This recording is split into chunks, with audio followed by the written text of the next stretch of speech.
Congratulations to all of the organizers, farm families, and visitors as we celebrate the 25th anniversary of Atlantic Open Farm Day. That's quite a milestone, and it's a real testament to the important work you do. I've spent my life in a rural area, surrounded by agriculture, and I know just how important farmers are to our economy and our food security. This event helps folks understand and appreciate what our farm families do across the region, and the work that goes into producing the food we enjoy. Thank you to all our host farmers for opening up your farms and showing us how it's done behind the scenes. Our government is proud to support Atlantic Open Farm Day in collaboration with the farm organizations and farmers from New Brunswick, Nova Scotia, Newfoundland and Labrador, and Prince Edward Island. Under the leadership of Prime Minister Carney, we're working to build the strongest economy in the G7.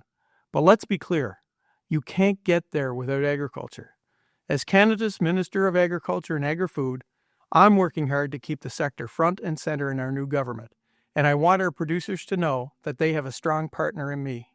I wish you all a happy Open Farm Day 2025, and here's to another 25 years of success.